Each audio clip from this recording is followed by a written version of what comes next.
അങ്ങനത്തെ എല്ലാ ഐറ്റംസുകളും ഉണ്ടായിരുന്നു. ആട്, പശു, പോത്ത് ഒക്കെ ഉണ്ടായിരുന്നു കേട്ടോ.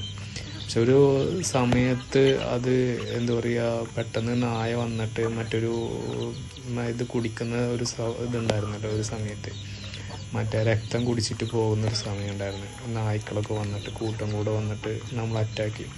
അങ്ങനെ ഒരു സമയത്ത് വന്നിട്ട് എല്ലാ മൃഗങ്ങളെയും എല്ലാത്തിനും അറ്റാക്ക് ചെയ്തിട്ട് വളരെ വലിയൊരു നാശനഷ്ടം തന്നെ സംഭവിച്ചിട്ടാണ്. പിന്നെ ശരിക്കും പറഞ്ഞു കഴിഞ്ഞാൽ രാവിലെ നീറ്റൊക്കെ പോകുമ്പോൾ കുറേ മൃഗങ്ങളിതൊക്കെ ചത്ത് കിടക്കുന്നത് എനിക്ക് കാണാൻ പോകാൻ പറ്റിയിട്ടില്ല. കാരണം എന്ന് വെച്ച് കഴിഞ്ഞാൽ നമുക്കത് പറ്റുന്നില്ല, അങ്ങനത്തെ ഒരു അവസ്ഥയിലായിരുന്നു. അപ്പോൾ അങ്ങനെ ഒരു സംഭവം ഉണ്ടായിട്ടുണ്ട്. അപ്പോൾ ഞാൻ വിശദമായിട്ട് ഇനിയുള്ള വരുന്ന വീഡിയോയിൽ ഞാൻ പറയാം എന്താണ് കാര്യങ്ങളൊക്കെ. പിന്നെ അതിന് ശേഷം ഞാൻ ആദ്യമായിട്ടാണ് വീണ്ടും ഞാൻ ഒന്നും കൂടി ചെറുതോതിൽ ഇങ്ങനെ തുടങ്ങി. അത് നമ്മളൊരു കൗതുകത്തോടെ ഒരു പേരിലാണ് നമ്മളിങ്ങനെ തുടങ്ങുന്നത്. അപ്പോൾ നിങ്ങളെല്ലാവരും സപ്പോർട്ട് എനിക്ക് മാക്സിമം തരണം. അതാണ് നമ്മളെ ഒരു ഊർജം തന്നെ. അപ്പോൾ അന്ന് ഞാനൊന്ന് തളർന്നതാണ്, 15 വർഷം മുമ്പ് തളർന്ന. പിന്നെ മൃഗങ്ങളെ അത്ര